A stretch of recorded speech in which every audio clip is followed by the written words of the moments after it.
voy a exponer el caso clínico número 1 del capítulo 1, que es corazón.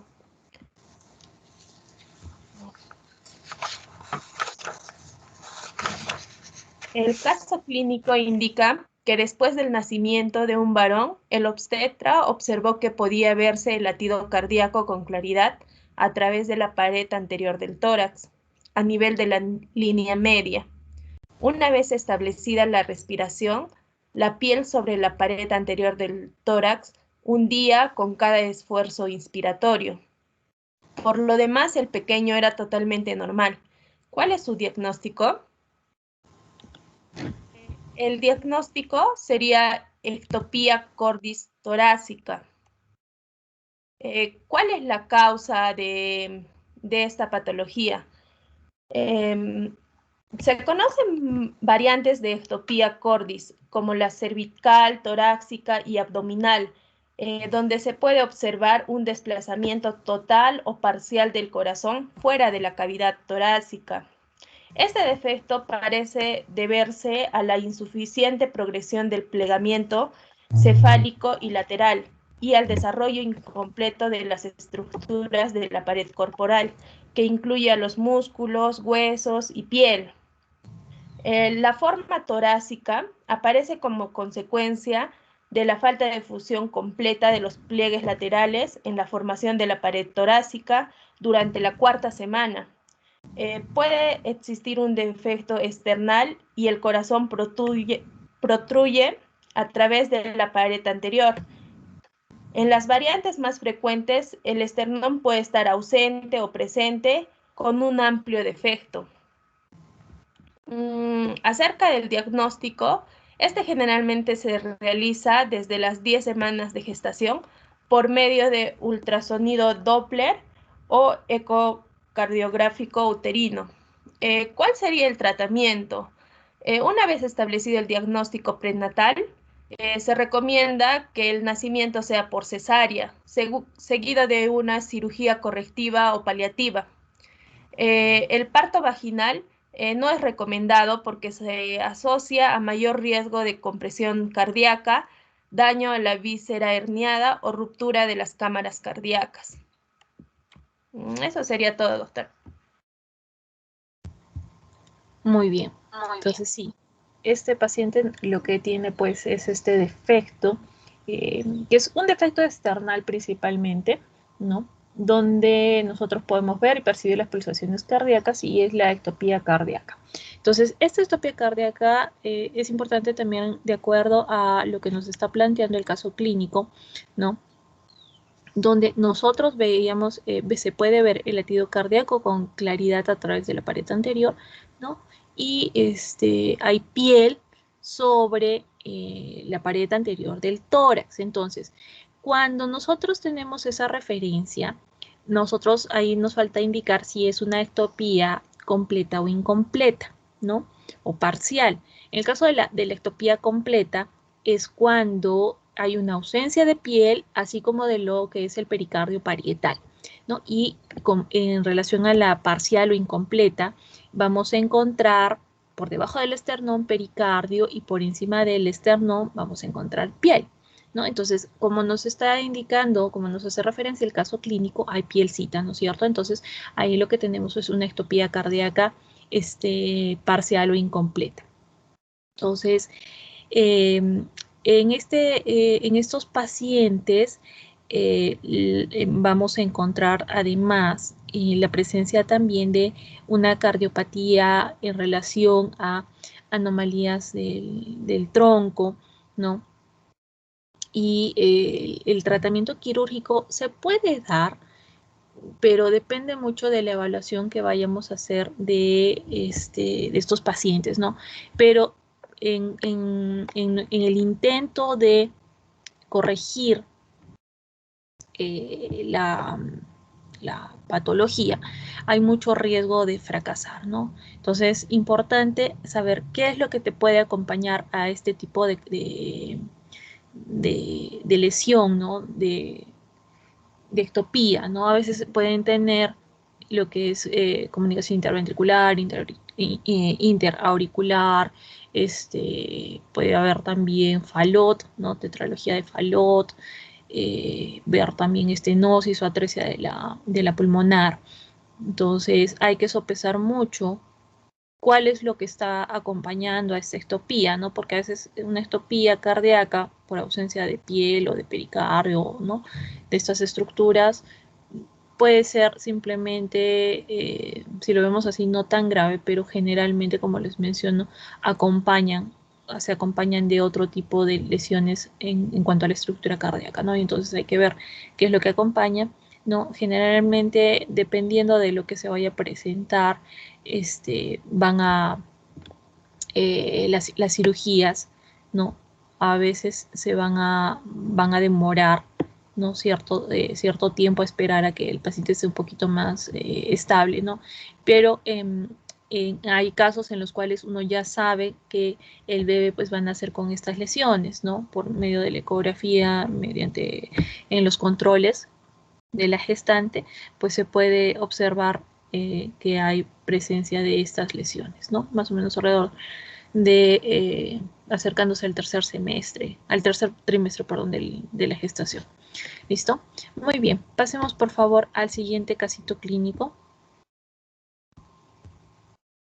El caso número 2.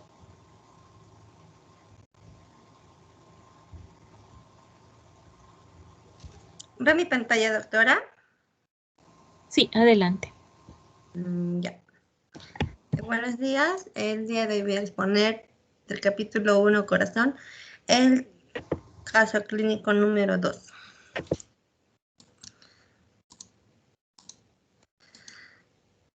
El caso indica lo siguiente. Se operó una pequeña de 5 años de edad por dolor abdominal agudo en la fosa ilíaca izquierda. El cirujano encuentra apéndice ciego y colon ascendente situados en el lado izquierdo de la pared abdominal posterior, en vez de encontrarse en el lado derecho. La paciente sufrió apendicitis aguda. La exploración más a fondo reveló que había otros órganos abdominales situados en una posición equivalente a la imagen de espejo de lo normal. ¿Cuál es el nombre de este trastorno y cómo afecta este trastorno a la posición del corazón? Bien, por lo que indica el caso, se pudo concluir que el paciente tiene situs inversus con dextrocardia. ¿Qué es el situs inversus? Es cuando hay una malformación genética rara que afecta a un órgano o a todos los órganos del cuerpo humano. Encontramos una disposición inversa de lo normal, que es lo que decía en el caso, que es la imagen en el espejo. Y la dextrocardia es una condición en la que el vértice del corazón se dirige hacia el lado derecho del tórax. Como también lo encontramos en el caso de situs inversus. Las causas principales de esta anomalía es una variante anatómica poco frecuente donde se involucra estructuras toracoabdominales. No tiene una relación directa establecida, además es una entidad asintomática, reconocida desde hace mucho tiempo. Se debe a que hay una perturbación durante la tercera semana del desarrollo embriológico que corresponde a la etapa de la gastrulación donde se establecen los ejes derecha e izquierda del embrión. Se cree que esta modificación está implicado en el factor de crecimiento fibroblástico 8. En cuanto a la dextrocardia, se desconoce la causa principal. El corazón quizás se forme en el lado derecho del tórax durante el desarrollo fetal y funcione normalmente. Es cuando, como se comentó anteriormente, hay una imagen espejo del corazón. Los ventrículos, las arterias y las demás estructuras se ubican como si fuera una imagen espejada, o sea, cambia todo el corazón. Y con respecto a los síntomas, el dolor abdominal es uno de los principales motivos de consulta y es donde ahí inicia el planteamiento de diferentes diagnósticos diferenciales para llegar a uno definitivo. Existen algunas patologías que se asocian en este caso, como el síndrome Cartagener a nivel respiratorio, algunas neoplasias de vísceras abdominales y enfermedades del corazón como malformaciones cardíacas en recién nacidos. Y en el caso de la dextrocardía, sus síntomas es que es una afección poco frecuente que se produce debido a que el corazón se encuentra del lado derecho del tórax en lugar del lado izquierdo. Es una afección congénita, lo que indica que está presente desde el nacimiento. Con respecto al tratamiento de la dextrocardia, debe tratarse si la anomalía impide que los órganos vitales funcionen correctamente. Los marcapasos y las intervenciones quirúrgicas para corregir las anomalías interventriculares pueden ser de gran ayuda para que el corazón pueda funcionar con normalidad. En el caso de que el paciente no tenga vaso o este no funcione correctamente, se recetan antibióticos para prevenir infecciones. También se pueden usar antibióticos a largo plazo para combatir enfermedades respiratorias. Aunque los medicamentos reducen el riesgo de infección, las personas con esta afección quizás tengan más infecciones que una persona promedio. También se pueden realizar controles para detectar obstrucción abdominal, también llamada como obstrucción intestinal, que impide la eliminación de los desechos del organismo. El hecho de que el corazón se encuentre en el lado derecho aumenta las probabilidades de tener obstrucciones en el sistema digestivo. Esto se debe hasta a que esta afección puede ocasionar una afección llamada rotación anómala de los intestinos que impide que este se desarrolle correctamente. La obstrucción intestinal es peligrosa y puede poner en riesgo la vida si no se la trata, por lo que es muy importante que se realice una intervención quirúrgica. Gracias.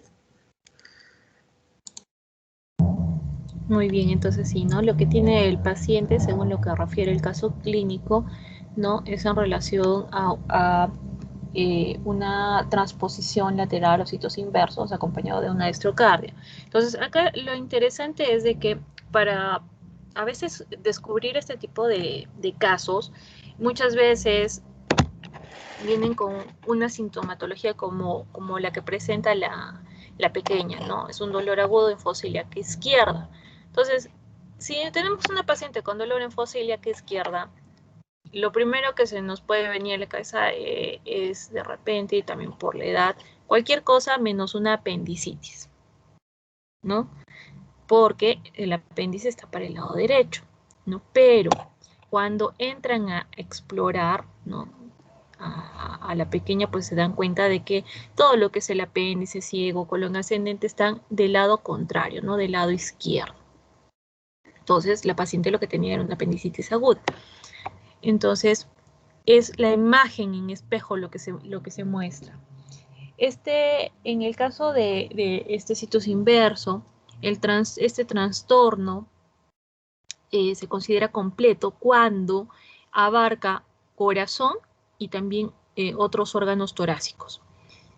¿Listo? En el caso de la dextrocardia, como también lo ha mencionado su compañera, es un trastorno en el cual pues, el corazón y el ápice están dirigidos hacia el lado derecho, ¿no? El hallazgo de una dextrocardia de forma aislada, o sea, que sea solo dextrocardia, es mucho menos frecuente, ¿no? Ya que lo más común es encontrar la dextrocardia acompañando al situs inverso.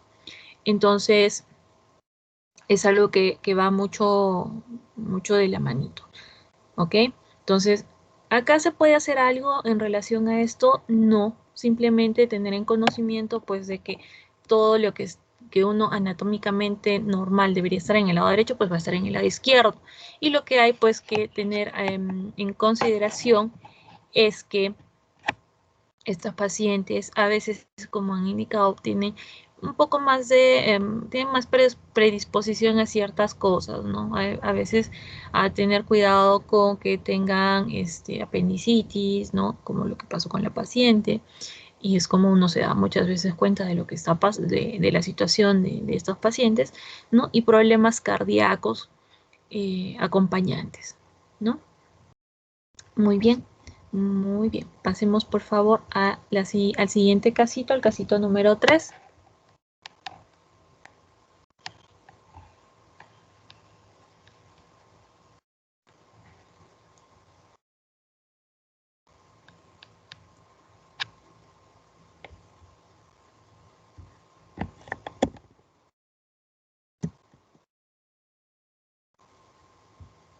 Ya.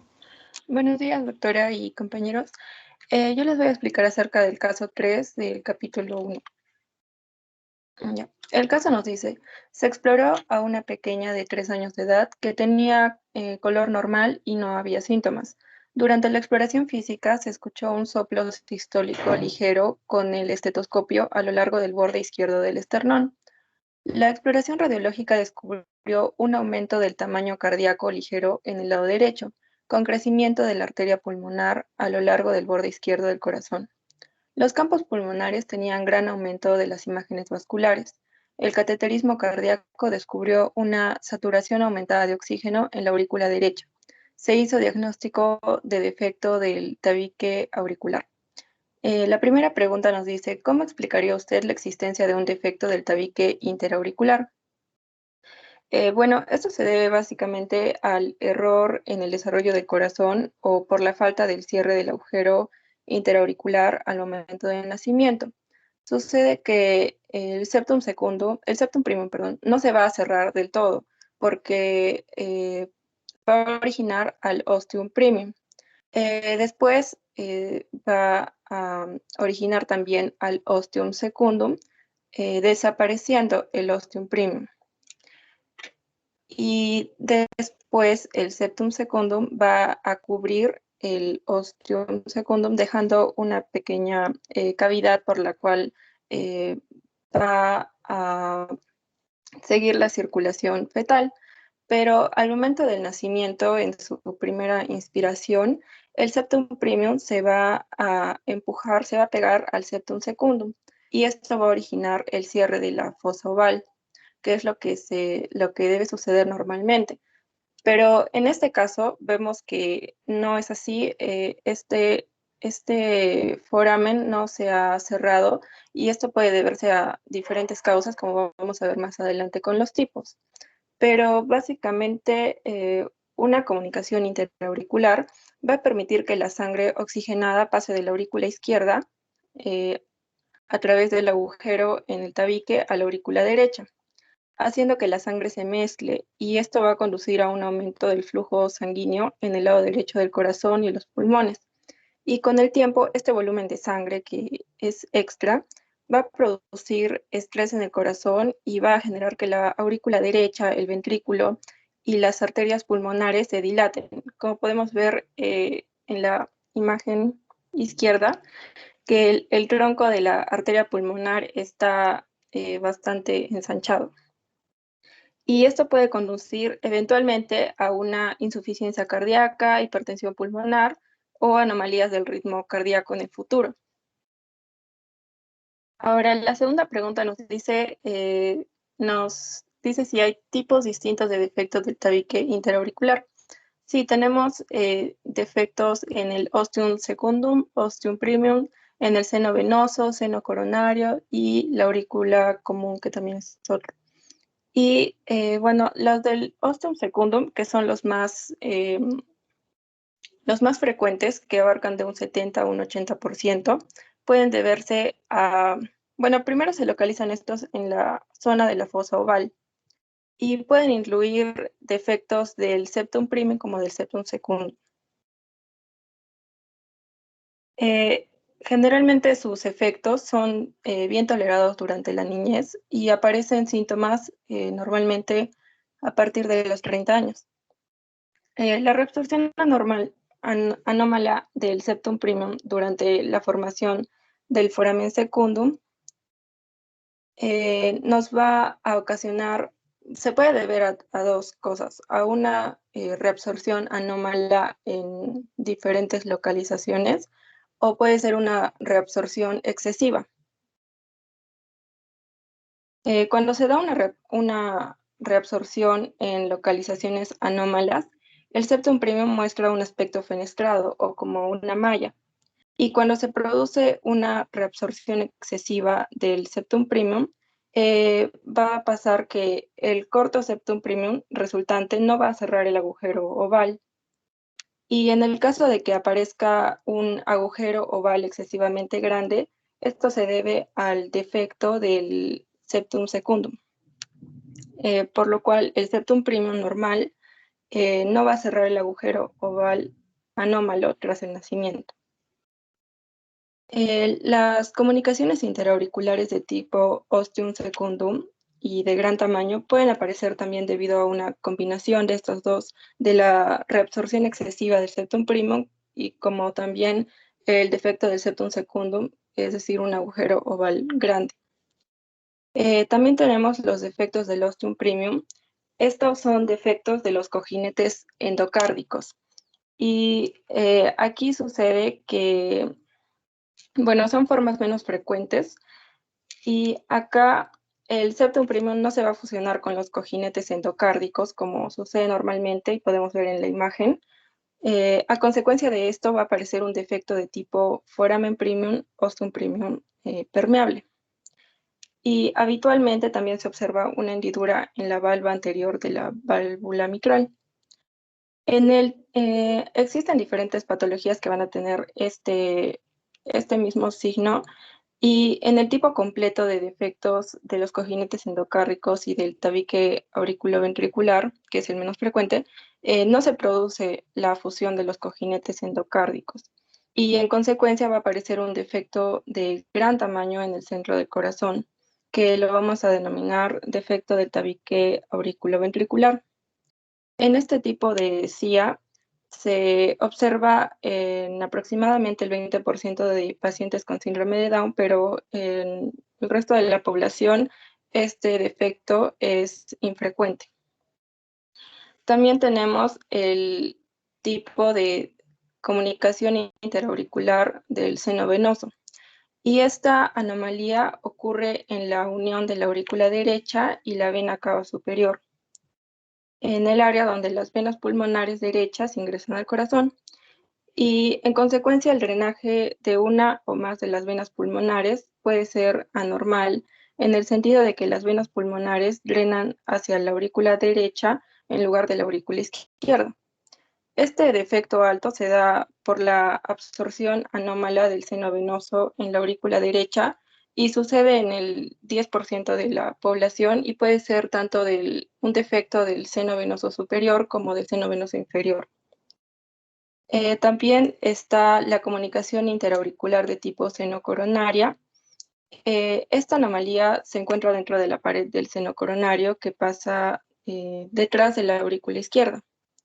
El seno coronario transporta el flujo sanguíneo desde la propia vena del corazón hasta la aurícula derecha. Y esta es una de las comunicaciones interauriculares más raras. Y por último tenemos la aurícula común, que se da cuando no existe un tabique interauricular por falta del desarrollo del septum primum y del septum secundum. Ahora, la tercera pregunta nos dice si este trastorno puede poner en peligro grave la vida del paciente. Las personas con una comunicación interauricular más grande o más complicada están en mayor riesgo de presentar diferentes problemas, como pueden ser arritmias, que particularmente se dan en una fibrilación auricular, insuficiencia cardíaca, endocarditis, que se da por infecciones cardíacas, hipertensión pulmonar, que se da por la presión arterial alta en las arterias de los pulmones, y un accidente cerebrovascular por un ataque cerebral. Para esto existe el tratamiento y puede ser por una operación a corazón abierto, donde usualmente se utiliza un parche de pericardio, y también puede ser por cateterismo, donde se insertan estos dispositivos metálicos como unas mallas por las venas de la ingle y se logra hacer la separación de la aurícula derecha e izquierda. Eso sería todo. Muy bien, Milagros. Entonces sí, ¿no? Lo que nos estamos hablando o nos piden es en relación a los efectos de los tabiques, en este caso no el tabique interauricular, ¿no? Un defecto en el tabique interauricular permite lo que es el pasaje de sangre oxigenada de lo que es la aurícula izquierda, ¿no? Hacia lo que es la derecha, y la presión en la primera es mucho más alta que en el caso de la aurícula izquierda, ¿no? Además de eso, vamos a ver que hay un aumento del caudal sanguíneo hacia la válvula pulmonar, lo cual va a verse reflejado en la presencia de un soplo sistólico, ¿no? Y también con un aumento en el caso del volumen de la arteria pulmonar, que nosotros si hacemos o solicitamos una radiografía, pues vamos a encontrar esta arteria pues mucho más grande de lo que normalmente es, ¿no? Muy visible. El aumento también del volumen a nivel del lado derecho del corazón nos va a causar lo que es una hipertrofia cardíaca derecha, que también nosotros lo podemos visualizar en una simple imagen de rayos X. Y el aumento también de sangre a través de los pulmones va a hacer de que hay un aumento de los vasos pulmonares que nosotros también en la imagenología lo podemos visualizar. Este tipo de defectos que estamos mencionando en relación al tabique interauricular pueden deberse por muchas situaciones, ¿no? Ya sea por falta de cierre a nivel del orificio oval o por la persistencia de lo que es el osteomprimio, ¿no? Milagros claramente nos ha explicado muy bien cómo es la formación de esto, ¿no? Los defectos que se van a dar en relación al osteomprimio son los menos frecuentes. También cuando los defectos a veces son muy pequeñitos, pues simplemente los pacientes no tienen mayor sintomatología y muchas veces esto pasa desapercibido. En cambio, cuando sí hay un defecto importante, va a causarme una sobrecarga a nivel también de lo que es el ventrículo derecho y de la circulación pulmonar, y ahí sí más bien es necesario intervenir quirúrgicamente para realizar la corrección, ¿no? Entonces ahí hay que evaluar mucho toda la sintomatología que va a estar acompañada al defecto para saber cuál va a ser el paso quirúrgico que se va a dar a estos pacientes. ¿Listo? Muy bien. Pasemos por favor al cuarto caso.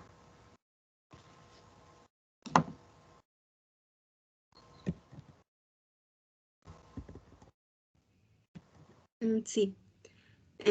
Buenos días, doctora. Buenos días, compañeros. Yo les voy a hablar sobre el caso 4 del capítulo 1, en el cual nos dice que se explora a un niño de 4 años de edad y se encontró que tenía síntomas y signos de gran defecto del tabique interventricular. El pequeño era de corta estatura para su edad, ligeramente cianótico, con dedos hipocráticos en manos y pies. Tenía antecedentes de ataques repetidos de neumonía e insuficiencia cardíaca derecha. Ahora, las preguntas que nos hacen es: ¿cómo explicaría usted la existencia de un defecto del tabique interventricular? ¿En qué parte del tabique suele encontrarse el defecto? ¿Parte membranosa o parte muscular? Y por último, si es la cianosis un signo común en los pacientes con defecto pequeño de tabique interventricular. Entonces, por lo leído en el caso clínico, el diagnóstico es comunicación interventricular, CIV, o también llamado el defecto de tabique interventricular. La CIV es un defecto cardíaco congénito presente al nacer y se produce durante las 8 primeras semanas del embarazo. Entonces, la comunicación interventricular le permite a la sangre rica en oxígeno pasar desde el ventrículo izquierdo a través de la abertura del tabique y luego mezclarse con la sangre pobre en oxígeno en el ventrículo derecho. Ahora, con la primera pregunta, ¿cómo explicaría usted la existencia de un defecto de tabique interventricular? Básicamente es debido al cierre incompleto del agujero interventricular, y esto se puede deber a la falta de desarrollo de la parte membranosa o de la parte muscular del tabique. Esta imagen nos puede ayudar a entender mejor, ya que, como sabemos, la parte membranosa del tabique interventricular se da por la unión de la cresta vulvar izquierda con la cresta vulvar derecha y las almohadillas endocardíacas fusionadas. Y estas tres se deben de unir a la parte muscular del tabique interventricular, que es esta de acá. Y esta imagen también nos va a ayudar a entender la siguiente pregunta, que es: ¿en qué parte del tabique suele encontrarse el defecto? Si es la parte membranosa o la parte muscular.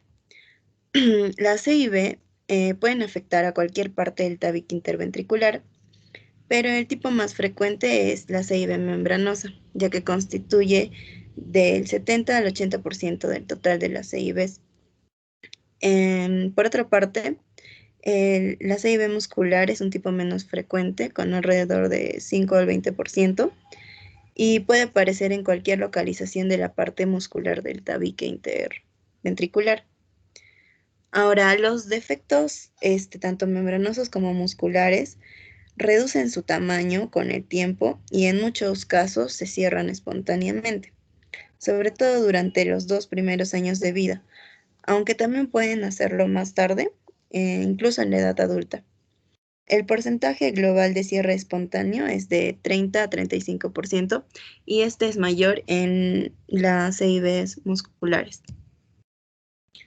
Ahora, con la tercera pregunta, si es la cianosis un signo común en los pacientes con defectos pequeños de tabique interventricular. Una comunicación interventricular, como dije, permite que la sangre oxigenada se mezcle con sangre desoxigenada, lo cual provoca una mayor presión arterial y un mayor flujo sanguíneo en las arterias pulmonares.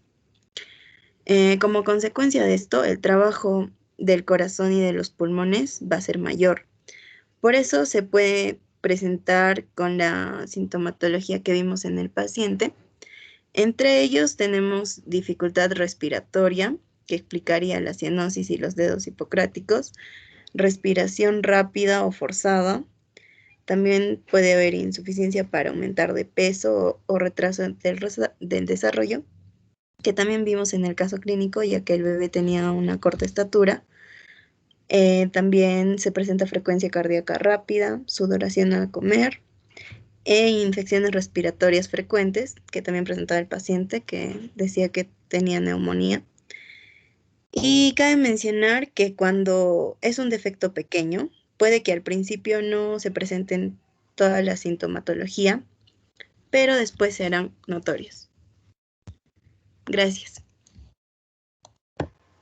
Muy bien, Adriana. Entonces, a ver, para terminar con este problema de los defectos en los tabiques, ahora estamos viendo lo que es un problema a nivel del tabique interventricular. Entonces, eso creo que lo hemos, en alguna de las clases les mencioné cómo es que se forma el tabique interventricular. Sabemos que hay dos partes, como he mencionado, una parte muscular, ¿no?, que va a crecer desde lo que es el piso del ventrículo primitivo, y la parte membranosa, que es la fusión de lo que son los extremos de los rebordes vulvares con los cojinetes endocárdicos. Entonces, al final vamos a tener, ¿no?, esta porción membranosa que se va a fusionar con la parte muscular. El defecto que se puede encontrar muchas veces es en la porción membranosa, y las complicaciones que se pueden dar por la presencia de esta comunicación, más que nada se van a deber a la sobrecarga que se va a dar al corazón derecho. Entonces, la sangre a gran presión va a ser derivada desde el ventrículo izquierdo a través de este defecto del tabique hacia un sistema de baja presión que lo vamos a encontrar en el ventrículo derecho. ¿Listo? Entonces, vamos a encontrar un crecimiento del ventrículo derecho, y si es que este defecto que estamos viendo es grande, entonces vamos a llevar finalmente a que el corazón derecho presente una insuficiencia. Entonces vamos a tener insuficiencia cardíaca derecha. Los defectos pequeños que se pueden dar en el tabique son mucho más comunes que defectos importantes, que defectos grandes, ¿no? Entonces, y muchas veces, al igual que como les he referido en el caso de defectos en el tabique interauricular, si son pequeñitos, a veces pueden pasar desapercibidos, ¿no?, sin ninguna sintomatología, y en ese caso, pues, no presentaría la cianosis, que es más... que más la relacionamos a un defecto importante en el tabique, perdón, un defecto en el tabique interventricular. ¿Listo? Muy bien. Vamos, por favor, con el siguiente caso, el caso número 5.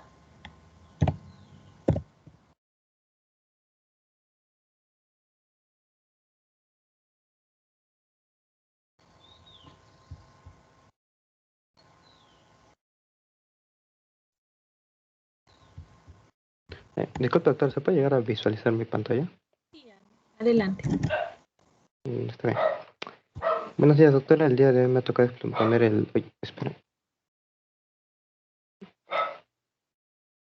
Ya ahora sí. El día de hoy me toca exponer el caso clínico número 5 del capítulo 1 de corazón. El caso. El pediatra exploró a un varón de 3 años de edad con cianosis. Al interrogatorio de la madre se enteró de que el pequeño se había puesto cianótico durante el primer año. Desde esa época han ocurrido ataques de apnea durante los esfuerzos. En 2 ocasiones, durante el ataque, el pequeño perdió el conocimiento. La madre observó que tendió a respirar con más facilidad en la posición de cuclillas y a dormir con más facilidad con las rodillas levantadas. A la exploración se encontró cianótico del pequeño y había pruebas de hipocratismo en los dedos de manos y pies. El pequeño era más delgado y más corto de lo normal. El tórax tenía un abombamiento paraesternal izquierdo a causa de la hipertrofia subyacente del ventrículo derecho. Existía un soplo sistólico intenso a lo largo del borde izquierdo del esternón. Después de la angiocardiografía, se diagnosticó de tetralogía de Fallot. El diagnóstico de por sí ya se explica que es el tetralogía de Fallot, que a menudo es escrita como un tipo de alineación anómala, ya que el tabique conal se desplaza hacia adelante. Este tabique desplazado sobresale en el tracto de salida pulmonar, lo que a menudo produce la obstrucción e hipoplasia de las estructuras distales, incluida la válvula pulmonar, la arteria pulmonar principal y las ramas de la arteria pulmonar. En las preguntas están, ¿en qué consiste este síndrome? Este agrupa 4 defectos cardíacos: la estenosis de la arteria pulmonar, la comunicación interventricular, la dextroposición de la aorta e hipertrofia ventricular derecha. Doctor, ¿me puede dar un minuto?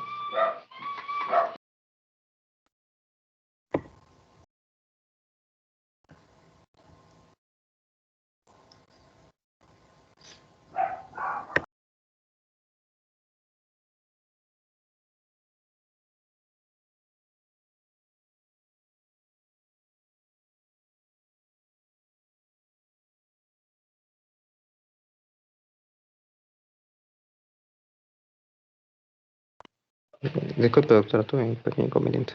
Eh, ¿En qué me quedé? Bueno, nuevamente, ¿en qué consiste este síndrome? Agrupa 4 defectos cardíacos: la estenosis de la arteria pulmonar, la comunicación interventricular, la dextroposición de la aorta a hipertrofia ventricular derecha. Estos defectos se producen por la división desigual del tronco arterioso que causa un tronco pulmonar pequeño. ¿Por qué cree usted que el pequeño no se puso cianótico de inmediato después de nacer? Por los cambios de la circulación fetal a neonatal, en la que obstruye el flujo de sangre por el conducto arterioso y se activa el paso de sangre hacia los pulmones. ¿Por qué se queda apneico el pequeño durante los esfuerzos? Esto debido a que llega muy poca sangre a los pulmones y esta sangre tiene reducida cantidad de oxígeno y se suministra a todo el cuerpo, causando que los tejidos reciban la necesaria oxigenación. ¿Por qué asume el pequeño la posición de cuclillas?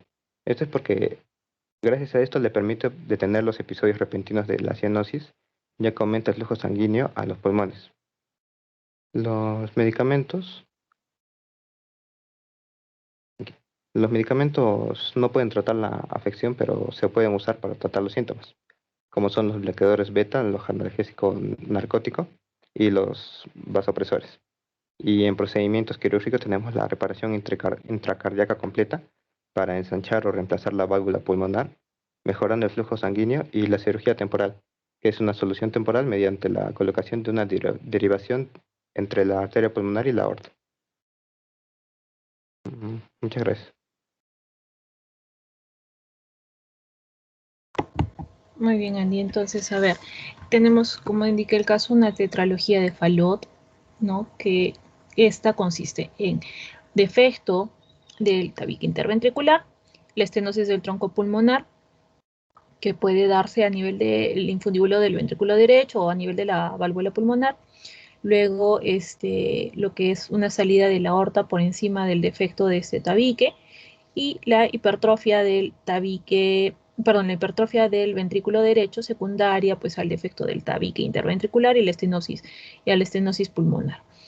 En estos casos, pues, cuando hay un retraso en la aparición de la cianosis, se debe principalmente a un retraso en el cierre del conducto arterioso. Y la estenosis pulmonar, pues, va a dar como resultado afectaciones a nivel de la circulación pulmonar con una oxigenación, pues, deficiente de la sangre, ¿no? En consecuencia de esto. Y vamos a ver que los pacientes, aún estando en reposo, van a tener, pues, una oxigenación insuficiente a la sangre. Esto por la cianosis que van a presentar, por los dedos hipocráticos que también se van a visualizar.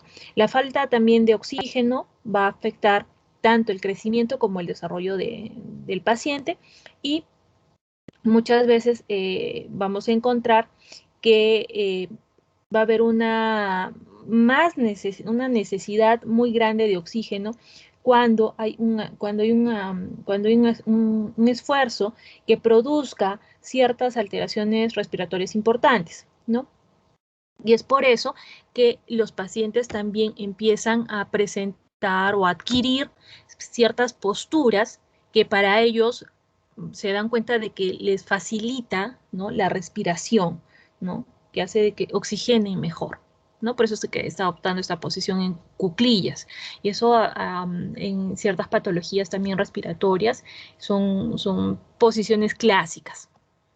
Muy bien, Andy. Pasemos, por favor, al siguiente caso, perdón.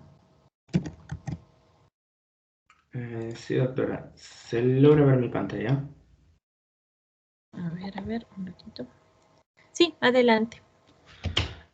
Bueno, buen día, doctora, buen día, compañeros. El día de hoy voy a exponer el caso clínico número 6 acerca del corazón.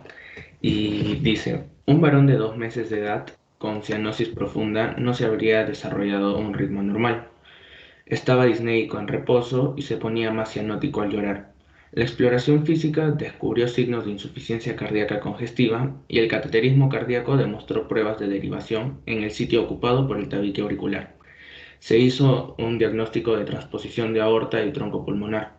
Mediante sus conocimientos de embriología, ¿puede explicar usted cómo ocurre la transposición de los grandes vasos? ¿Por qué estaba el pequeño cianótico? ¿Es importante que haya un defecto del tabique interauricular en este trastorno? ¿Y cuál es el pronóstico? Bueno, la primera pregunta que dice, ¿puede explicar usted cómo ocurre la transposición de los grandes vasos? Bueno, sabemos que la transposición completa de los grandes vasos, también conocida como TCGV, consiste en que la aorta se sitúa por delante de la arteria pulmonar, naciendo del ventrículo derecho, mientras que la arteria pulmonar lo hace desde el ventrículo izquierdo. La segunda pregunta nos dice, ¿por qué estaba el pequeño cianótico? Bueno, esto debido a que presenta un cuadro de neonatos con cardiopatía cianótica, y los bebés con esta afección pueden presentar una cianosis circumoral debido a una obstrucción del flujo sanguíneo pulmonar, que a menudo resulta en la estenosis pulmonar crítica, en la tetralogía de Fallot y la atresia pulmonar. Luego, ¿es importante que haya un defecto del tabique interauricular en este trastorno? Bueno, en la mayoría de estos casos sí se presenta el defecto en el tabique y este ayuda al diagnóstico de la enfermedad. Además que sabemos que este defecto del tabique interauricular, dependiendo de la gravedad que tenga, puede dar un cuadro de cianosis más grave o severa en el paciente. Finalmente, ¿cuál es el pronóstico? Bueno, se trata de una dextrotransposición de las grandes arterias, también conocidas como dextro-TGA o DTGA, el cual es un defecto de nacimiento en el cual las dos arterias principales por donde sale la sangre del corazón, que son la arteria pulmonar y la aorta, están en posición invertida o transpuesta, como dice su nombre. La causa del defecto es desconocida, y en los recién nacidos se trata con unas prostaglandinas para poder mantener abierto el conducto arterioso y permitir que la sangre pase. Y la operación del cambio arterial es el tratamiento definitivo para este cuadro de dextrotransposición. Eso sería todo, doctora. Gracias. Bueno, entonces acá lo que tenemos es una transposición de grandes vasos que según los la presentación más frecuente va a ser en el caso de los varones, más frecuente que en las mujeres, y es el resultado de formación del tabique aortopulmonar en una dirección incorrecta. Entonces, de tal modo de que vemos que la aorta está saliendo del ventrículo derecho y el tronco pulmonar lo hace del izquierdo. Muchas veces este trastorno pues, es incompatible con la vida, ya que vamos a encontrar sangre no oxigenada que está regresando a la aurícula derecha desde los tejidos, ¿no? Y es impulsada de inmediato hacia los tejidos de nuevo a través de lo que es el ventrículo derecho y de la aorta. Entonces, en estos bebés pues, van a morir poco después de que nacen, y la existencia de un gran defecto a nivel del tabique interauricular en estos pacientes, pues permite que haya cierta mezcla de sangre en ambos lados del corazón, ¿no? Igualmente el pronóstico no es muy bueno si es que no se recibe tratamiento, y la gran mayoría de los pacientes, como les indico, no suelen pasar más allá de los días, y en ciertos casos pues pueden fallecer durante el tiempo de lactancia porque empiezan a desarrollar una insuficiencia cardíaca congestiva. ¿Ok? Muy bien, pasemos por favor al casito número 7.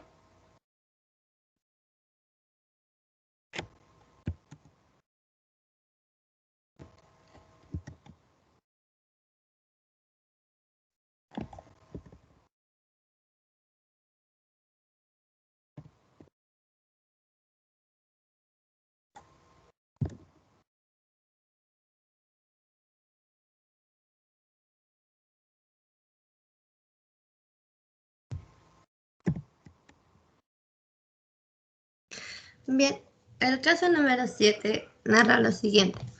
Un varón de 8 años de edad fue sometido a exploración por el pediatra a causa de dificultades respiratorias.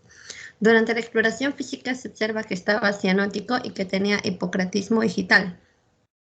El corazón y en especial el ventrículo derecho estaban aumentados de tamaño. Se podría escuchar un soplo sistólico intenso sobre el esternón.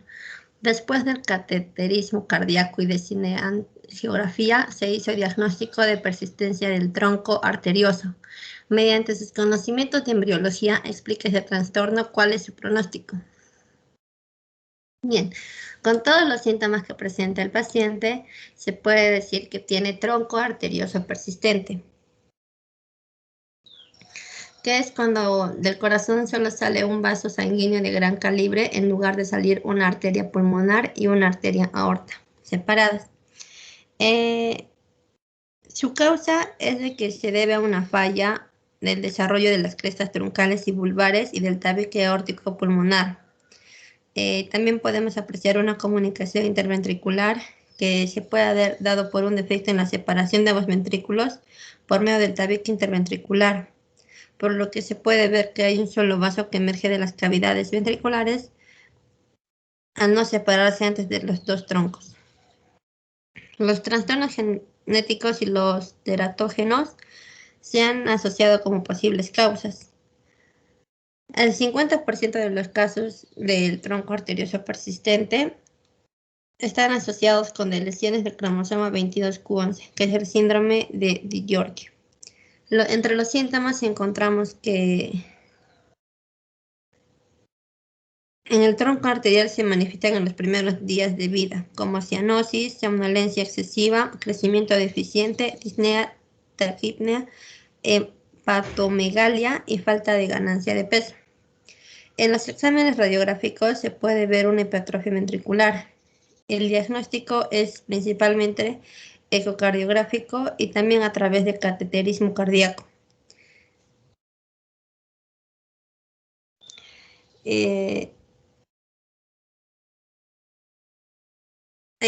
También en este caso, en los que padecen de esta afección, se puede ver que se presenta durante las primeras semanas de vida, y los lactantes, como ya se comentó, pueden presentar cianosis, que es una coloración azulada de la piel.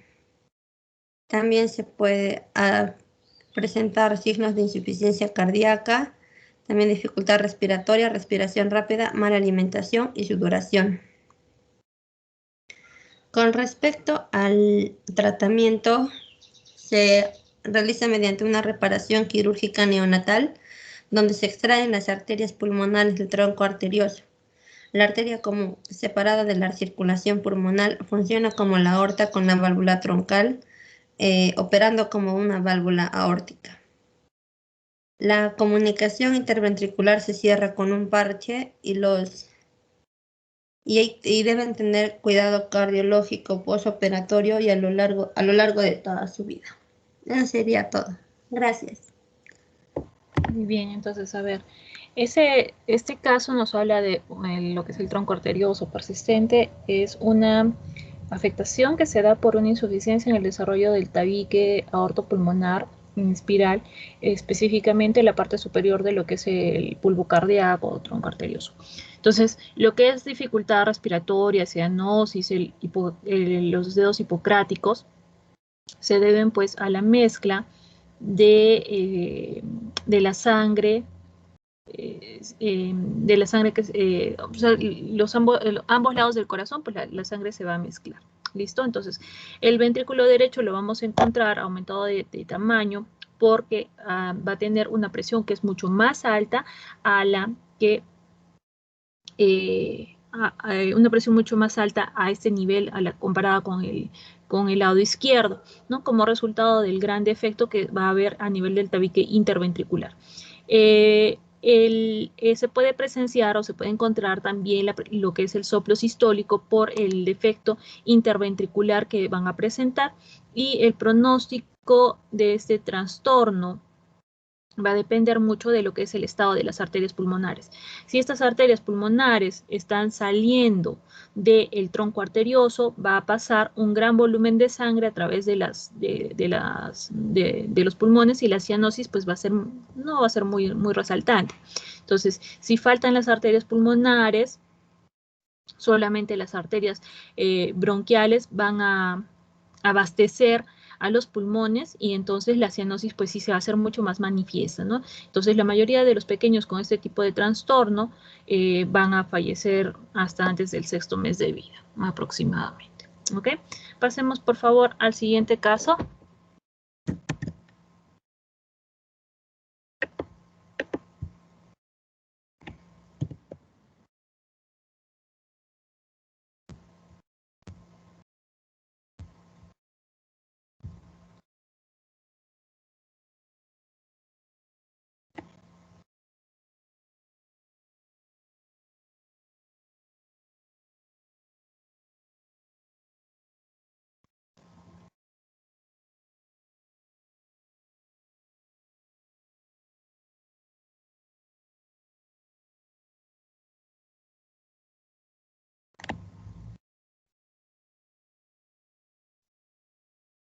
Ariel.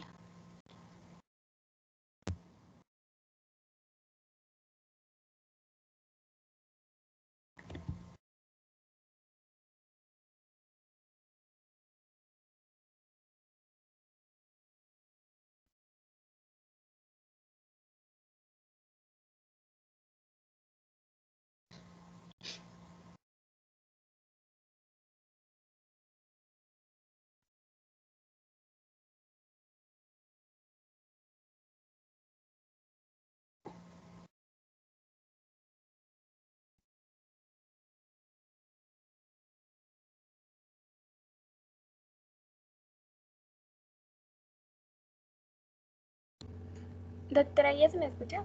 Sí, ahora sí te escuchamos. Adelante. Lo siento, creo que se dejó de compartir pantalla.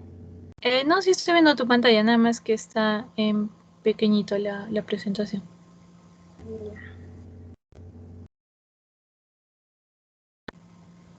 ¿Ahora sí? Sigue todavía pequeñita. Ahora sí, ya está. Adelante. En el caso 8, capítulo 1. Bien, nos dice, el pediatra exploró a un pequeño de 7 años de edad. Se trataba de la exploración sistemática de un niño, al parecer normal y sano. Se escuchó un soplo sistólico áspero sobre la válvula aórtica, en el segundo espacio intercostal derecho. La radiografía del tórax descubrió hipertrofia del ventrículo izquierdo y se hizo un diagnóstico de estenosis aórtica congénita. Bueno, en la imagen 1, la válvula aórtica sana se abre por completo, como es en la imagen A. En la B se ve que fluye la sangre con una buena cantidad y se cierra herméticamente para detener el flujo sanguíneo. En cambio, la imagen C es una válvula aórtica con estenosis que no se abre por completo. y se obstruye el flujo sanguíneo y no puede cerrarse correctamente como se ve en la D. Nos dice, ¿cómo explica usted la estenosis aórtica congénita desde el punto de vista embriológico? La estenosis aórtica congénita se da en un 10% de las cardiopatías congénitas. Es la causa más frecuente de obstrucción de salida del ventrículo izquierdo por la estrecha luz que éstas proveen. Se sabe que la estenosis aórtica congénita se produce debido a un inadecuado desarrollo de la válvula aórtica en las primeras 8 semanas de crecimiento fetal. Las válvulas semilunares comienzan a desarrollarse a través de 3 tumefacciones del tejido subendotelial alrededor del orificio de la aorta. Si bien es cierto, no hay algo que determine exactamente su origen, numerosos estudios sugieren causas genéticas y relación familiar. El mecanismo genético probable es la deficiencia de óxido nítrico sintasa endotelial. Puede integrar los síndromes de Turner.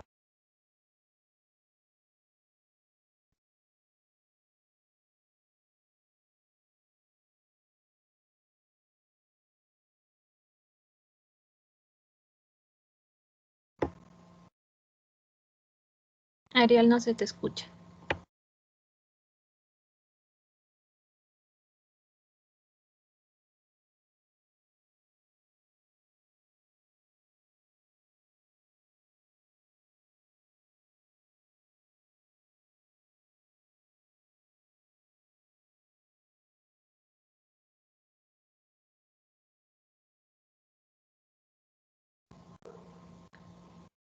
Ariel.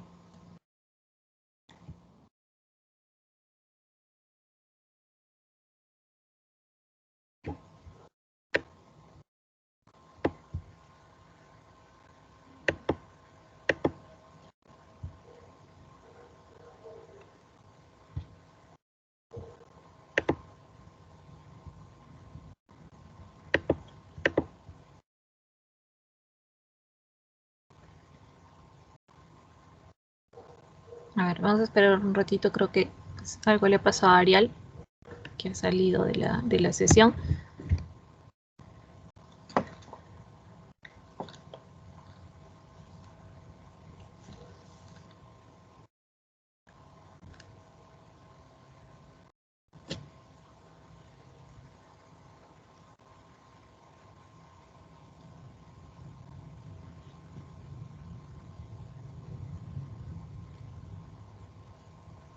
A ver, Ariel, cuando puedas, carga, por favor, comparte su pantalla. ¿Ya? Si tienes algún inconveniente, avísame para, si no, pasamos al siguiente caso mientras tú arreglas el problema que hoy tengas. ¿Ya? Ya sí, doctora, creo que se me ha salido del Teams. Sí, por un rato te fuiste de la sesión. Ya, está bien. A ver, comparte, por favor, tu pantalla.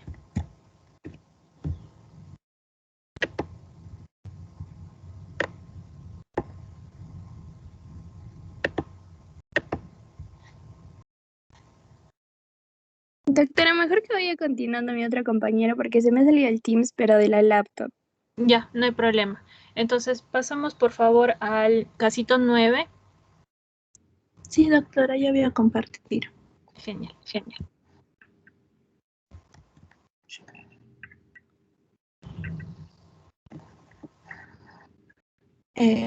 Ante todo, buenos días, profesora. Buenos días, compañeros. Me ha tocado el caso clínico número 9 del capítulo 1. Nos menciona que se encontró durante la exploración sistémica que un pequeño de 5 años de edad tenía un soplo sistólico intenso en el segundo espacio intercostal izquierdo. No había antecedentes de dificultades respiratorias o de fatiga excesiva durante el ejercicio. La exploración radiológica descubrió el crecimiento del ventrículo derecho y el cateterismo cardíaco reveló aumento de la presión del ventrículo derecho. Se hizo un diagnóstico de estenosis pulmonar congénita. ¿Cómo podría usted explicar la estenosis pulmonar congénita desde el punto de vista embriológico? Bueno, como ya nos menciona el caso, el diagnóstico es estenosis pulmonar congénita. La causa más frecuente de estenosis pulmonar es la existencia de una alteración en el desarrollo de la porción distal del bulbus cordis, desde el que se desarrolla el anillo pulmonar, en el cual se da durante las primeras 8 semanas de embarazo. La estenosis de la válvula pulmonar en la mayoría de los casos es un defecto cardíaco congénito, como nos presenta el caso clínico. La válvula pulmonar no se desarrolla adecuadamente mientras el embrión crece en el útero. La válvula pulmonar está formada por 3 piezas delgadas de tejido denominadas hojuelas o cúspides. Las cúspides se abren y se cierran con cada latido de corazón y aseguran que la sangre se fluya en sentido unidireccional. Así la sangre fluye hacia la arteria pulmonar, pero no retorne al ventrículo derecho. En la estenosis de la válvula pulmonar, una o más de las cúspides pueden ser rígidas o gruesas, o las cúspides podrían estar fusionadas. Como resultado, la válvula no se abre por completo. La apertura más pequeña de la válvula dificulta el flujo de la sangre desde el ventrículo derecho. La presión aumenta dentro del ventrículo derecho mientras se trata de empujar la sangre a través de la apertura más pequeña. Y el aumento de la presión crea un esfuerzo en el corazón que con el tiempo hace que las paredes musculares del ventrículo se vuelvan más gruesas. En los niños, estos problemas podrían incluir una válvula que tiene aletas que están parcialmente fusionadas, una válvula que tiene aletas gruesas que no se abren completamente, un estrechamiento en lo que es la zona por encima o por debajo de la válvula pulmonar. En la estenosis pulmonar existe un flujo anterógrado hacia la arteria pulmonar o sus ramas. Según su sitio de presentación, se clasifican en estenosis valvular pulmonar, cuando las aletas de la válvula son más gruesas o más angostas de lo normal; estenosis supravalvular pulmonar, cuando la parte de la arteria pulmonar justo por encima de la válvula pulmonar es más angosta de lo normal; y la estenosis subvalvular pulmonar, cuando el músculo debajo de la área de la válvula es más grueso de lo normal, lo cual esto estrecha el contacto de la salida del ventrículo derecho. Y la estenosis periférica de la rama pulmonar es cuando la arteria pulmonar derecha, izquierda o ambas son más angostas de la normal. En cuanto a los síntomas y signos de la estenosis pulmonar, varían según la cantidad de flujo sanguíneo obstruido. Algunas personas con estenosis pulmonar leve no tienen síntomas, pero aquellas que tienen estenosis más grave podrían notar los síntomas por primera vez cuando hacen ejercicio. Los signos y síntomas pueden ser, como se menciona, un silbido o un soplo que puede escucharse en el estetoscopio. En el caso nos dice que se da en el segundo espacio intercostal izquierdo. También se puede presentar fatiga, falta de aire, especialmente al hacer actividad, un dolor en el pecho o desmayo. La piel de los bebés con estenosis de la válvula pulmonar y en sí también otros defectos cardíacos congénitos puede volverse cianótica. ¿Cómo se diagnostica la estenosis pulmonar? Es posible que el médico detecte un soplo cardíaco durante el examen físico. El soplo cardíaco es un ruido causado por la turbulencia de la sangre que fluye a través de la válvula pulmonar estrecha. Los exámenes que se utilizaron fueron una radiografía del tórax, la cual es una prueba de diagnóstico que se utiliza rayos X para generar imágenes de los tejidos internos, los huesos y los órganos en una placa radiográfica. Según el caso, en la prueba radiológica se descubrió el crecimiento del ventrículo derecho. También se hizo un cateterismo cardíaco, el cual es un procedimiento invasivo que brinda información sobre las estructuras dentro del corazón. Bajo los efectos de un sedante se inserta un catéter en el vaso sanguíneo en la ingle y se hace llegar hasta el interior del corazón. Se mide la presión sanguínea y el oxígeno en las 4 cavidades, en la arteria pulmonar y en la aorta. También se inyecta una tinta de contraste para visualizar con claridad las estructuras dentro del corazón. Mediante este examen se reveló el aumento de la presión del ventrículo derecho en el caso clínico. También se puede utilizar electrocardiograma y ecocardiograma. En cuanto al tratamiento, primero se toma en consideración lo que es la edad, el estado general de salud, la historia clínica, la magnitud de las afecciones, tolerancia a medicamentos, a procedimientos o terapias. La estenosis pulmonar leve generalmente no requiere un tratamiento, pero la estenosis moderada o severa se trata con válvula obstruida. En los recién nacidos con estenosis pulmonar crítica se debe iniciar con una infusión de prostaglandina C1 para mantener el ductus arterioso abierto mientras el paciente se lleva a una valvuloplastía pulmonar de urgencia. Antes es necesario también corregir los equilibrios hidroelectrolíticos y ácidos básicos presentes. En el tratamiento de elección es la valvuloplastía pulmonar, como se puede observar en la imagen, la cual es la apertura de la válvula pulmonar por cateterismo. La técnica está indicada en casos de estenosis pulmonar severa en bebés y a partir de los 2 años de edad en caso de una estenosis pulmonar moderada. Esta técnica consiste en dilatar la válvula con un balón de angioplastía que se introduce a través de una vena. Cuando el resultado de la valvoplastía es inadecuado, se debe recurrir a cirugía. La valvutomía es la remoción quirúrgica del tejido conectivo dentro de las aletas de la válvula pulmonar, que evita la apertura correcta de las aletas. La valvectomía, con o sin parche transanular, es la remoción quirúrgica de la válvula y generalmente incluye la colocación de un parche de salida para así mejorar el flujo sanguíneo desde el ventrículo derecho hacia la arteria pulmonar.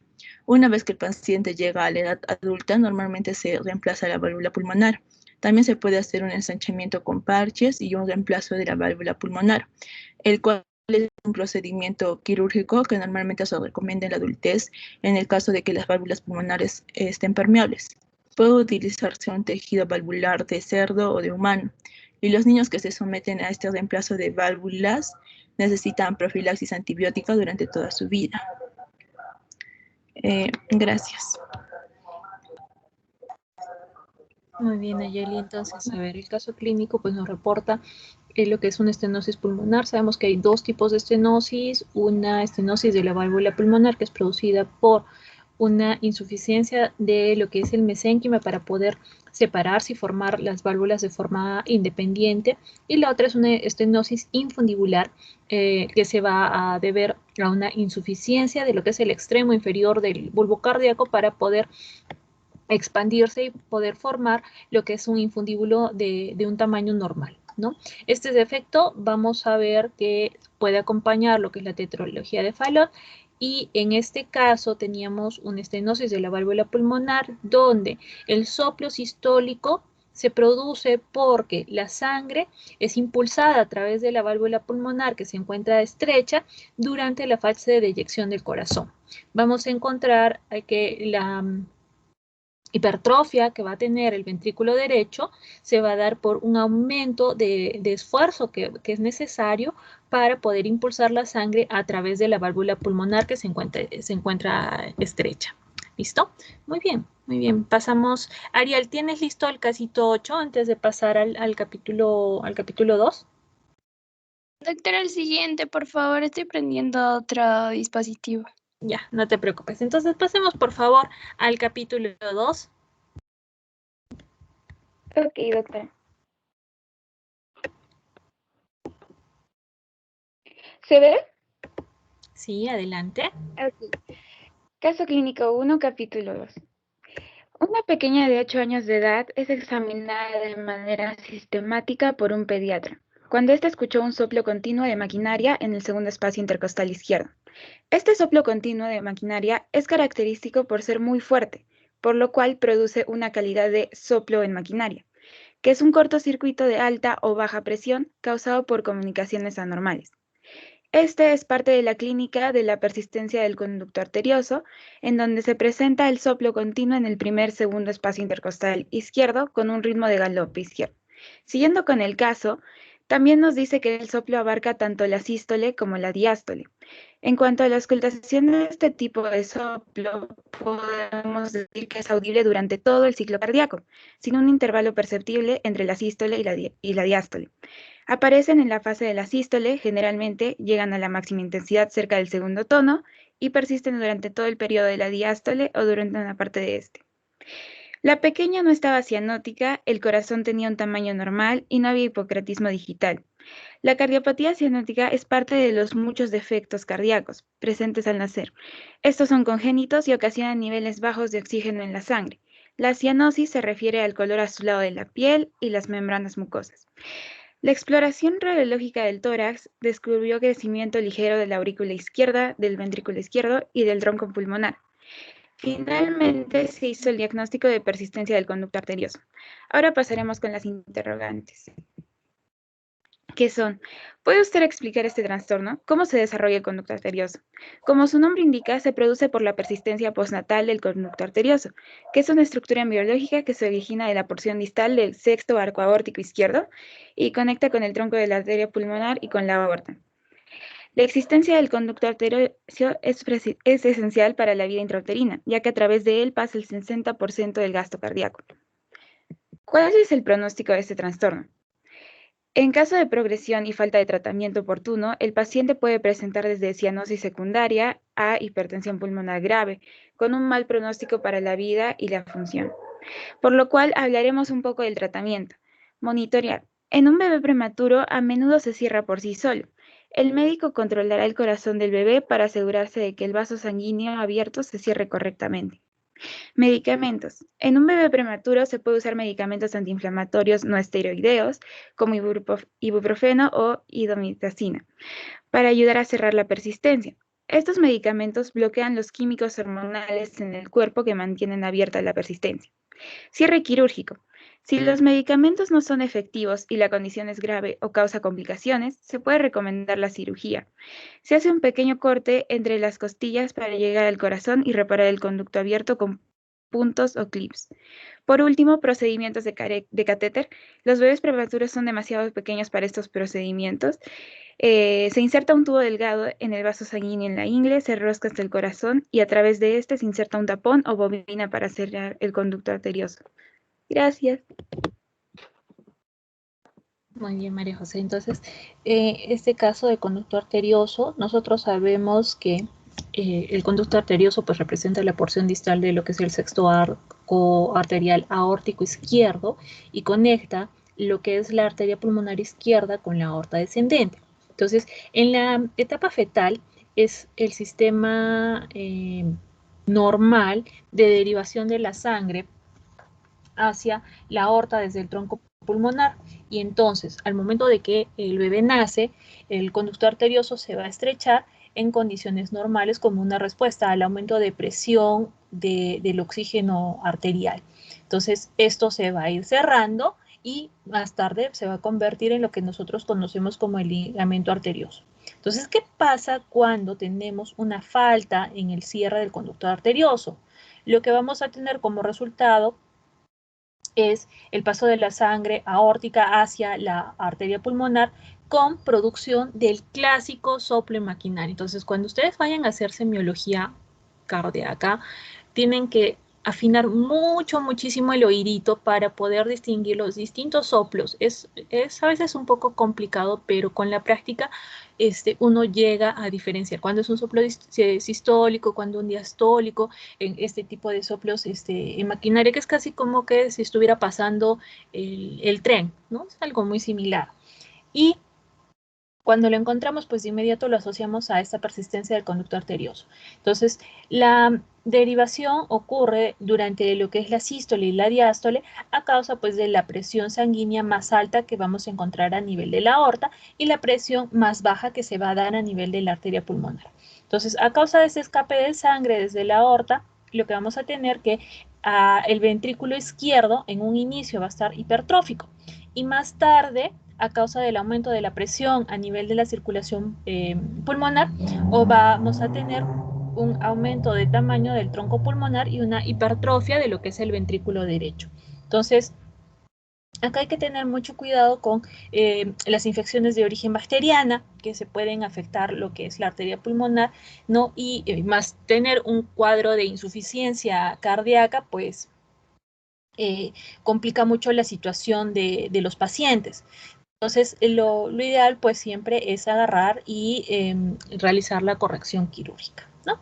Muy bien, pasemos por favor al siguiente casito.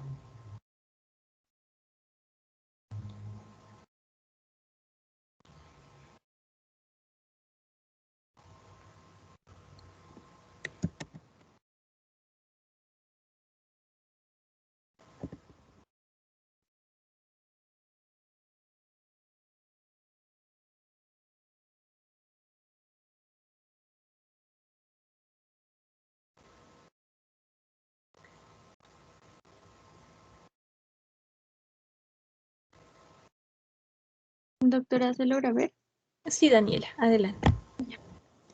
Buenas tardes. Voy a continuar con el caso clínico número 2 del capítulo 2. Se exploró un pequeño de 10 años de edad y se encontró que tenía falta de pulsos en ambas arterias femorales y presión arterial más alta en ambas extremidades superiores en comparación con la de ambas extremidades inferiores. ¿Cuál es el diagnóstico si no se trata del paciente? ¿Por qué hay aumento de peligro de hemorragia cerebral, de insuficiencia cardíaca o de endocarditis bacteriana después de la infancia? Bueno, el diagnóstico vendría a ser coartación aórtica. Esta es una de las afecciones cardíacas más comunes presentes al nacer y se caracteriza por el estrechamiento de un único segmento de la aorta, no de su totalidad. Y bueno, este estrechamiento suele estar localizado frente al punto donde el conducto arterioso se une a la aorta. La coartación reduce el flujo de sangre hacia la mitad inferior del cuerpo y por ello la presión arterial es más baja de lo normal en las piernas y tiende a ser más alta en los brazos, como en este caso, ¿no? ¿Por qué hay aumento de peligro de hemorragia cerebral, insuficiencia cardíaca o de endocarditis bacteriana? Bueno, debido a que la coartación aórtica tiende a aumentar la presión arterial, esta puede dañar las arterias que irrigan el cerebro y provocar su ruptura, y así se produciría probablemente una hemorragia cerebral. También el corazón tiene que bombear más fuerte para empujar la sangre a través de este estrechamiento de la aorta. Y este esfuerzo adicional puede hacer que el músculo cardíaco se vuelva demasiado rígido o demasiado débil. Y así se dificultaría el bombeo de sangre y produciría insuficiencia cardíaca. Debido al estrechamiento de la aorta, las bacterias que se pueden acumular y provocar así una endocarditis bacteriana. Mencionando algo sobre el tratamiento, este depende de la gravedad y los síntomas. Y los lactantes con síntomas graves requieren un tratamiento urgente que consiste en medicación con prostaglandina, que puede reabrir el conducto arterioso. Y también se usan otros fármacos para fortalecer el bombeo del corazón y cirugía de emergencia para ensanchar el estrechamiento. Gracias. Muy bien, Daniel. Entonces, este pequeñito pues lo que tiene es una coartación de aorta. Entonces, la coartación de aorta nosotros sabemos que es un estrechamiento a nivel de la aorta, ¿no? Que puede ser proximal, ¿no? O distal al sitio de inserción de lo que es el ligamento arterioso.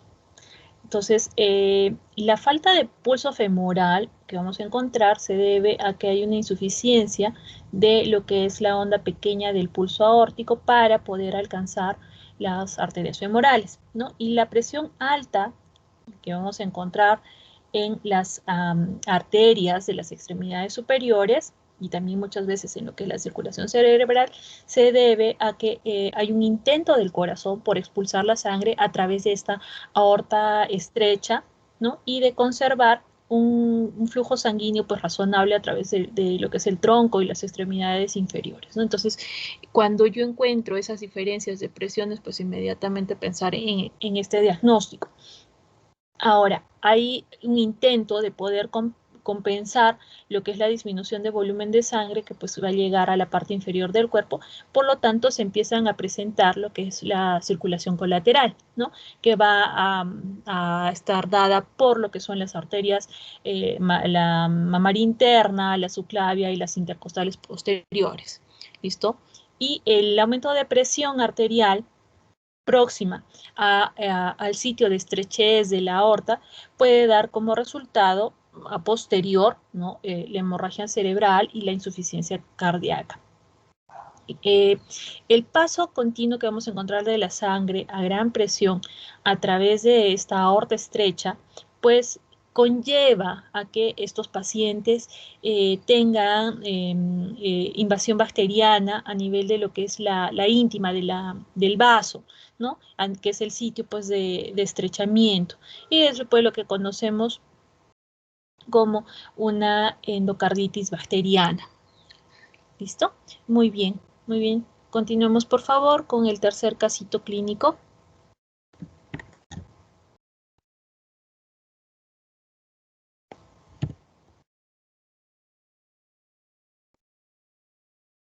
ver la pantalla? Adelante, Miguel. Buenas tardes, doctora y compañeros. Yo les voy a explicar sobre el caso 3 del capítulo 2.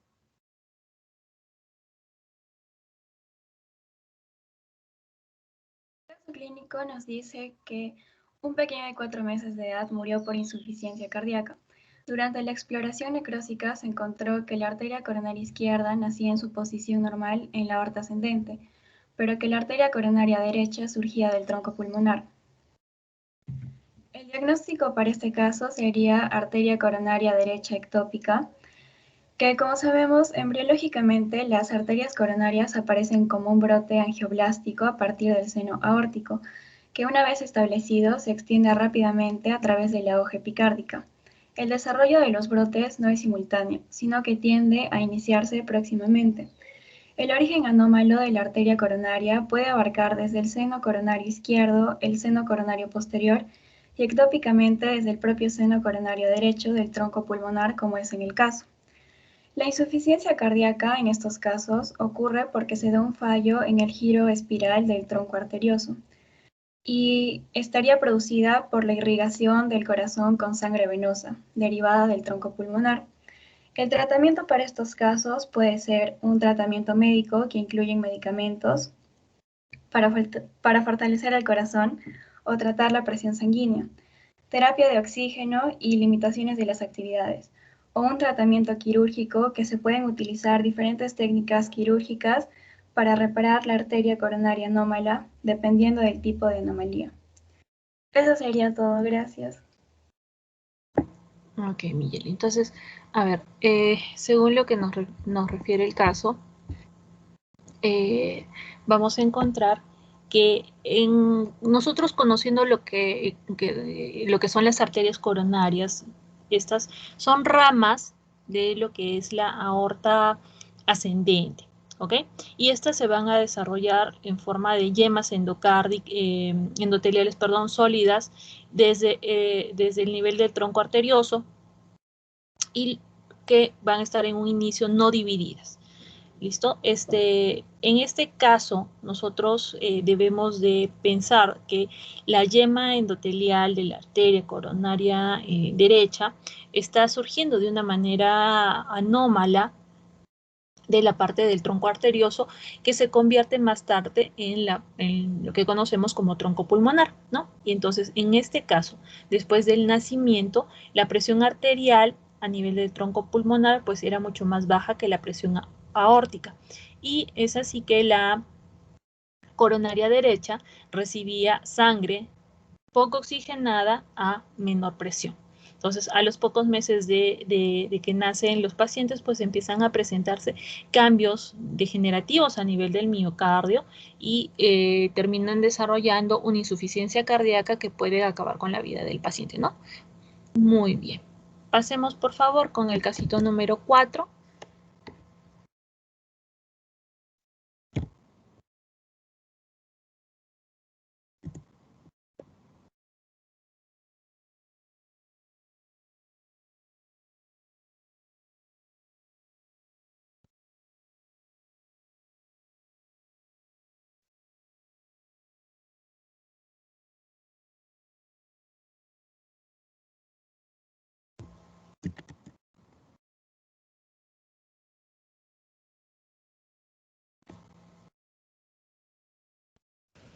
Ok, doctora, ¿se ve mi pantalla? Sí, Joaquín, adelante.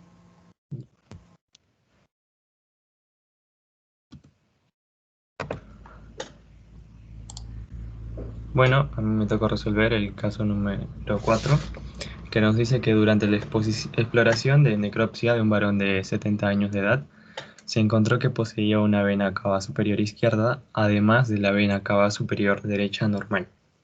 ¿Puede explicar este descubrimiento? Pues ante este caso tendremos el diagnóstico de vena cava superior doble. El retorno venoso de cabeza y extremidades llega al corazón normalmente a través de la vena cava superior derecha. Esta se constituye por la unión de los troncos venosos brachiocefálicos derecho e izquierdo, donde desembocan las venas yugulares y subclavias respectivas. Ahora, en el embrión, las venas cardinales constituyen el sistema principal de drenaje venoso. Las dos cardinales anteriores drenan la porción cefálica y las dos posteriores drenan la porción caudal. Todas ellas desembocan en una vena cardinal común que llega al seno venoso del corazón primitivo. Durante la 8ª semana, las venas cardinales anteriores se conectan por una anastomosis oblicua que cruza la línea media, que se convertirá en la vena brachiocefálica izquierda, o también llamada innominada. Cuando se degenere la porción caudal de la vena cardinal anterior izquierda y que deriva sangre de la mitad izquierda hacia la derecha. La vena cardinal anterior derecha y la cardinal común derecha se convierten en la vena cava superior, y el remanente distal de la cardinal anterior persiste y se conoce como el pliegue de Marshall. En este proceso pueden ocurrir alteraciones como la ausencia de vena cava superior, la doble vena cava y la persistencia de la vena cava superior izquierda aislada, es decir, con ausencia de vena cava superior derecha. Pero en el caso presentado, el varón presenta ambas venas cava superiores. Entonces tendríamos un caso de vena cava superior doble. Y aquí, si la vena cardinal anterior izquierda persiste, se convierte entonces en una vena cava superior izquierda y habrá entonces doble vena cava superior, desembocando la cava izquierda directamente en el seno coronario. Entonces esto puede ocurrir por no desarrollarse la anastomosis entre ambas venas cavas, por ser esa anastomosis muy pequeña, o en todo caso se da porque el flujo a su través es escaso, debido a la dirección poco oblicua con respecto al eje de la cava izquierda con que emerge, aunque en estos casos dicho vaso está poco desarrollado. Acá en esta figura apreciamos diversas formas de persistencia de vena cava superior izquierda, siendo el grado de desarrollo de dicha vena inversamente proporcional al tamaño del tronco venoso brachiocefálico izquierdo. En los casos de doble vena cava superior, el retorno venoso se realiza a través de ambos vasos, la vena cava superior izquierda, que desagua en el seno coronario, que a su vez desemboca en la aurícula derecha, y la vena cava superior derecha, que lo hace directamente en la aurícula derecha.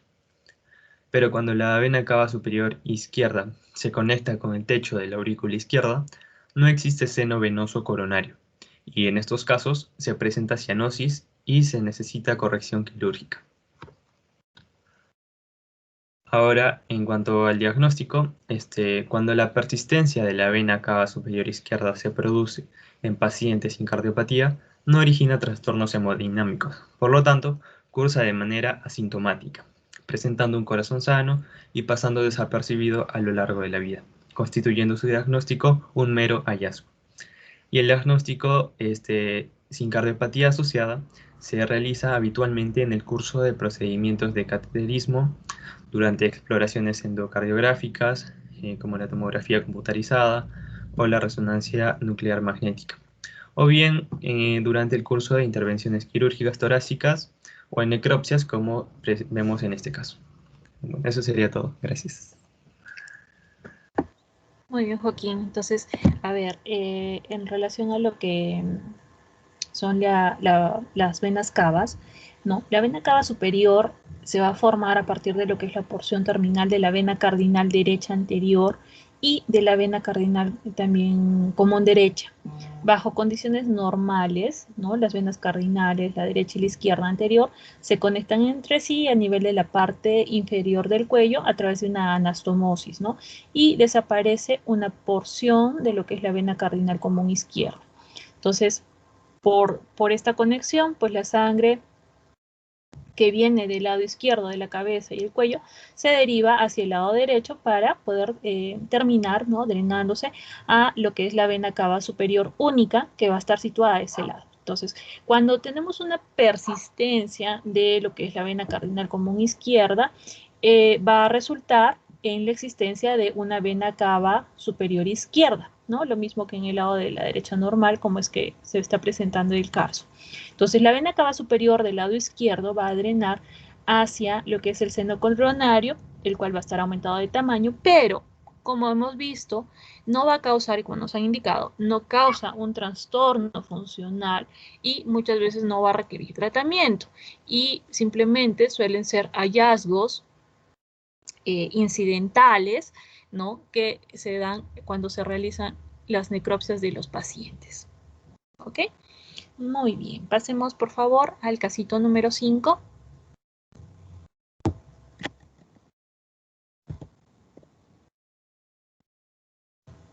¿Sí se ve, doctora? A ver, Adriana, un ratito está cargando. Ya, adelante, Adriana. Ya, para el caso número 5, circulación fetal, un pediatra preguntó a un estudiante de cuarto año de medicina de los factores causantes del cierre del orificio oval en el tabique interauricular durante el nacimiento. También se le preguntó si la sangre oxigenada o desoxigenada pasa en condiciones normales a través del orificio oval durante la vida fetal. Y la pregunta es, ¿qué habría usted respondido a estas preguntas? A estas dos preguntas podemos responder mejor con una imagen, que es esta. Y como sabemos, normalmente antes del nacimiento, el foramen oval permite que la mayoría de la sangre oxigenada que llega de la aurícula derecha, que llega a la aurícula derecha, perdón, desde la vena cava inferior, entre a la aurícula izquierda.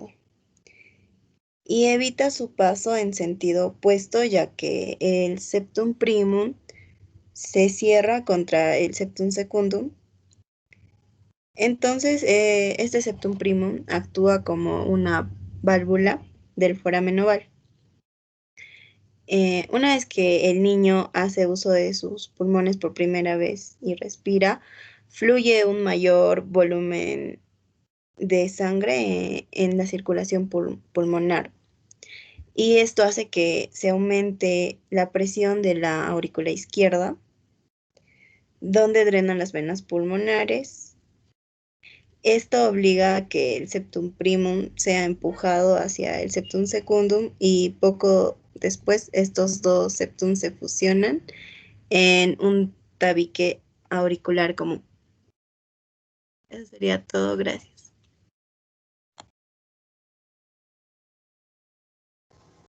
A ver, entonces lo que vamos a encontrar es que en este caso el orificio oval sabemos que se cierra después del nacimiento por un colgajo, como especie de válvula que es formada por la parte inferior de lo que es el septum primum, que hace presión contra el septum secundum y se fusiona con este. Entonces, esto ocurre como resultado de que hay un aumento de la presión arterial a nivel de lo que es la aurícula izquierda, que ocurre con la primera inspiración profunda que va a dar el bebé al momento de nacer, ¿no? Y de esta forma se establece la circulación pulmonar. Entonces, durante la vida fetal, la sangre oxigenada va a pasar a través de este orificio, desde la aurícula derecha hacia la aurícula izquierda, ¿no? Eso sí lo debemos tener muy claro. Muy bien. Ariel, ¿ya tienes listo tu casito? Sí, doctora. Adelante.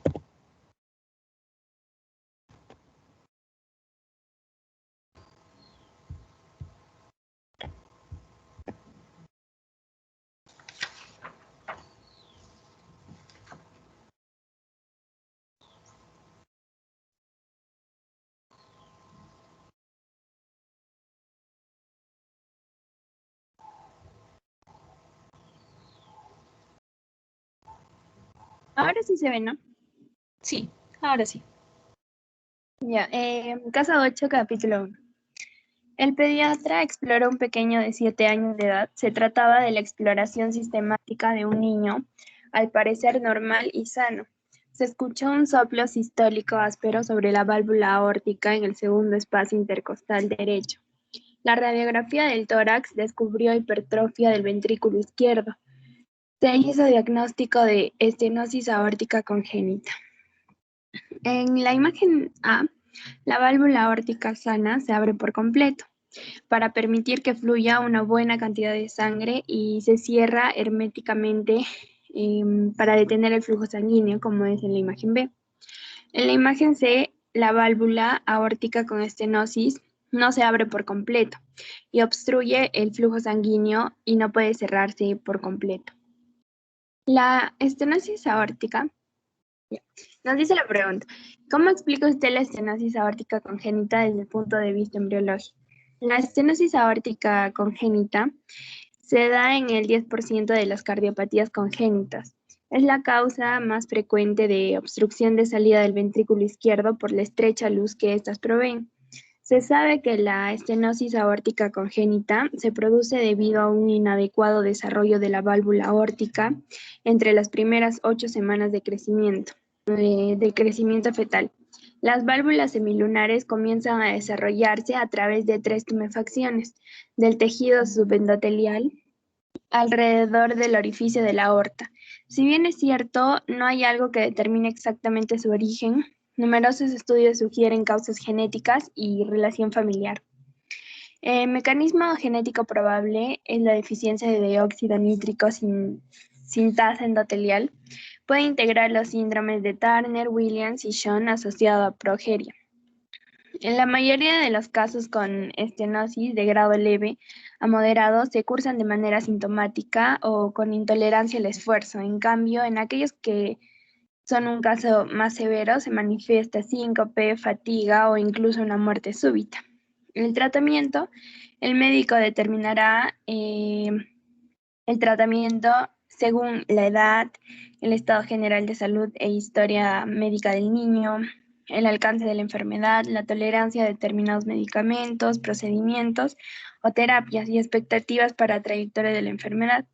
Y entre los otros tratamientos también están la dilatación con balón, el reemplazo de válvula aórtica, la valvulotomía, el homoinjerto pulmonar y el homoinjerto aórtico.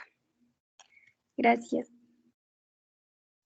Listo, muy bien. Entonces, a ver, en el caso de una estenosis aórtica congénita, ¿no? Esta es producida por una insuficiencia en relación al mesénquima para poderse romper y formar lo que conocemos como las válvulas de forma independiente, ¿no? Las válvulas aórticas.